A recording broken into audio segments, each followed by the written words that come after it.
ನಮಸ್ಕಾರ ಎಲ್ಲ ಕಲಾವಿದರು ಯೂಟ್ಯೂಬ್ ಚಾನಲ್ ದೇವರು ಬಾಗಲಕೋಟೆ ಶ್ರೀಕಾಂತ್ ಬಿಲ್ಕೇರಿ ಬಂದಿನಿ. ಇವತ್ತಿನ ದಿವಸ ಬಂದದ್ದು ಸೋಮನಕೊಪ್ಪ. ವಿಶ್ವ ಶಾಂತಿಗಾಗಿ ಕಳೆದ ಒಂದು ತಿಂಗಳಿನಿಂದ ಇಲ್ಲಿ ನಿರಂತರವಾಗಿ ಕೋಟಿ ಜಪ ಯಜ್ಞ ಕಾರ್ಯಕ್ರಮ ನಡೀತಾ ಇತ್ತು. ನಿರಂತರ ಒಂದು ತಿಂಗಳವರೆಗೂ ಇಲ್ಲಿ ಯಾರು ಈ ಭಾಗದಲ್ಲಿ ಯಾರು ಮನೆಯಲ್ಲೂ ಅಡುಗೆ ಮಾಡಿಲ್ಲ. ಎಲ್ರಿಗೂ ಊಟ ಇಲ್ಲೇ ಇಲ್ಲೇ ಇತ್ತು. 24 ತಾಸು ಯಾವಾಗ ಬಂದರೂ ಊಟ. ಎಲ್ಲೆಲ್ಲಿಂದ ರೇಷನ್ ಬರೋದು, ಯಾರ್ಯಾರೋ ತಂದು ಕೊಡೋರು, ಯಾರ್ಯಾರೋ ಮಾಡ್ತಿದ್ದವರು ಅಂತ ಹಿಂದಿನ ವಿಡಿಯೋದಲ್ಲಿ ನಾನು ಹೇಳ್ಕೊಂಡು ಬಂದಿದ್ದೀನಿ. ಈಗ ಮಠದ ಆಡಳಿತಾಧಿಕಾರಿಗಳಿದ್ದಾರೆ ಇಲ್ಲಿ, ಚಂದ್ರು ಬೆಲ್ಲಾರ್ ಅಂತ. ಅವ್ರನ್ನ ಸ್ವಲ್ಪ ಮಾತಾಡ್ತೀನಿ. ನಮಸ್ಕಾರ ಸರ್. ನಮಸ್ಕಾರ. ಏನು ಯೋಜನೆಗಳನ್ನು ಹಾಕ್ಕೊಂಡಿರಿ ಈ ಜಾತ್ರೆದಿ ಯೋಜನೆಗಳಂದ್ರೆ ನಿರಂತರ ಈಗ ಒಂದು ತಿಂಗಳದ ಪರ್ಯಂತರ ಅಧಿಕ ಮಾಸದ ಕಾರ್ಯಕ್ರಮ. ಪೂಜ್ಯರಿಂದ ದಿನನಿತ್ಯ 2 ಹೊತ್ತು ಪ್ರವಚನ. ಬೆಳಗ್ಗೆ 9 ಗಂಟೆಯಲ್ಲಿಂದ ಮಧ್ಯಾಹ್ನ 12:30 ಪ್ರವಚನ. ತದನಂತರ ಅಪ್ಪವರ ಒಂದು ಪಾದಪೂಜೆ, ತದನಂತರ ಪ್ರಸಾದ. ಮತ್ತು ಸಾಯಂಕಾಲ 7 ಗಂಟೆಯಿಂದ 10 ಗಂಟೆದ ಮಟ್ಟ ಪ್ರವಚನ ಮತ್ತು ಪ್ರಸಾದ. ಈ ರೀತಿ ಹೋದ ತಿಂಗಳ 16ನೇ ತಾರೀಕಿನಿಂದ ಈ ತಿಂಗಳ 16ನೇ ತಾರೀಕಿನವರೆಗೆ, ಅಂದ್ರೆ 5ನೇ ತಿಂಗಳ 16ರಿಂದ 6ನೇ ತಿಂಗಳ 16ನೇ ತಾರೀಕಿಗೆ ನಮ್ಮ ಕಾರ್ಯಕ್ರಮ ಐತಿ. ಇವತ್ತು ದೊಡ್ಡ ಕಾರ್ಯಕ್ರಮ, ಮೆರವಣಿಗೆ ಕಾರ್ಯಕ್ರಮ ಐತಿ. ಈ ಆನೆ ನಿಮ್ಮ ಬಾದಾಮಿ ತಾಲೂಕಿನಲ್ಲಿ ಆನೆ ಮೆರವಣಿಗೆ ಎಲ್ಲಿ ಆಗಿತ್ತು? ನಮ್ಮ ಬಾದಾಮಿ ತಾಲೂಕಿನಲ್ಲಿ ಆನೆ ಮೆರವಣಿಗೆ ಅಂದ್ರೆ ಭಾಳ ದಿವಸದ ಹಿಂದ್ರಿ ಶ್ರದ್ಧಾನಂದ ಅಪ್ಪ ಅವ್ರು ಇದ್ದಾಗಣ ಇದ್ರೊಳಗೆ ಜಾಲಿಯಾಳದಾಗ ಒಮ್ಮೆ ಆಗಿತ್ತು, ಬಾದಾಮಿ ಒಳಗೆ ಒಮ್ಮೆ ಆಗಿತ್ತು. ಭಾಳ ದಿವಸದಿಂದ ಒಮ್ಮೆ ನರಸಾಪುರದಾಗಣ ಆಗಿತ್ತು. ಅದನ್ನು ಬಿಟ್ಟರೆ ಬೇರೆ ಎಲ್ಲಿಯೂ ಆಗಿದ್ದಿಲ್ಲ. ಸ್ವಲ್ಪ ಹೆಚ್ಚು ಕಡಿಮೆ ಆಗಿರಲಿಲ್ಲ.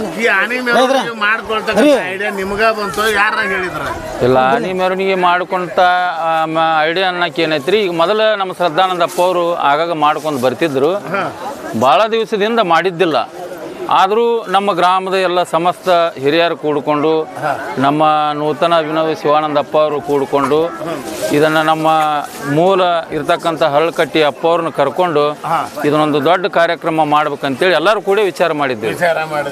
ಇಲ್ಲಿ ಆನೆನ ಸಾಕತಕ್ಕಂಥವ್ರಂತಾರೋ ಪಳಗಿಸ್ತಕ್ಕಂಥವ್ರಂತಾರೋ ಮಾವತಂತಾರೋ ಅದ್ರ ಬಗ್ಗೆ ನನಗೇನು ಅಷ್ಟು ಐಡಿಯಾ ಇಲ್ಲ. ಅವ್ರನ್ನೇ ಮಾತಾಡ್ತೀನಿ. ಬರ್ರಿ ಗುರುಗಳು ಸರ್ ಮುಂದಕ್ಕೆ. ಏನು ಗುರುಗಳು ನಿಮ್ಮ ಹೆಸರು? ಸಂಜು ಅಂತ. ಸಂಜು ಯಾವ ಊರು? ಸೇಡ್ಬಾಳು. ಆನೆ ನಿಮ್ದೇನ? ಅದು ಮಠದ್ದು. ಮಠದ್ದು. ಅದನ್ನು ಸಾಕ್ತಕ್ಕಂಥವ್ರು ಯಾರು? ಜೈನ ಮಠದ್ದು. ಇದ್ರದ್ದು ಆಹಾರ ಪದ್ಧತಿ ಅಂದ್ರೆ ಇದಕ್ಕೆ ಏನು ತಿನ್ನಿಸ್ಬೇಕು ಪ್ರತಿನಿತ್ಯ? ಮುದ್ದೆ, ರಾಗಿ ಮುದ್ದೆ, ಅಕ್ಕಿ ಬೆಲ್ಲ, ತೆಂಗಿನಕಾಯಿ ಮತ್ತೆ ಸೊಪ್ಪು. ಎಷ್ಟು ಖರ್ಚಾಗುತ್ತೆ ಸರ್ ಒಂದು ಆನೆ ಸಾಕ್ಬೇಕಾದ್ರೆ ಒಂದು ದಿನಕ್ಕೆ?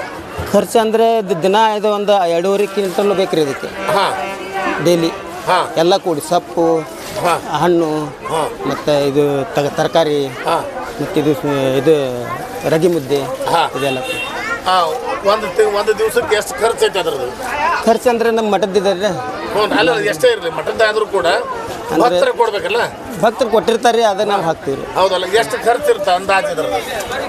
ಅಂದಾಜು ಅಂದರೆ ಈಗೆಲ್ಲ ತೊಗೊಂಡು ಬರೋಕಂದ್ರೆ ರೇಟ್ ಗೊತ್ತಾಗೋದಿಲ್ಲ. ಅಲ್ಲ, ಒಂದು ದಿನಕ್ಕೆ 10,000 ಆಗುತ್ತೆ? ಅಷ್ಟೇ ಆಗೋದಿಲ್ಲ. ಅಷ್ಟೇ.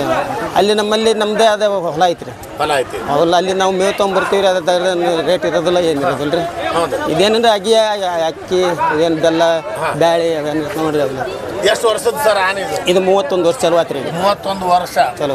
ಆಮೇಲೆ ಇದು ಯಾವಾಗಾದ್ರೂ ರೊಚ್ಚಿಗೆದ್ದು ಕಿರಿಕಿರಿ ಮಾಡಿದ್ರ ಬಗ್ಗೆ ಏನಾರ ಗೊತ್ತೈತಿ? ಇಲ್ರಿ, ನಮ್ದು ಯಾವತ್ತೂ ಆ ಥರ ಮಾಡಿಲ್ಲ. ಯಾವ ಥರ ಇಲ್ಲ, ಸಣ್ಣದಿದ್ದಾಗ ಹೌದಲ್ಲ. ಓಕೆ, ಇದಿಷ್ಟು ಸಂಜೀವಣ್ಣ ಅವ್ರ ಮಾತು. ಮೈಕ್ ಕೊಡಿ.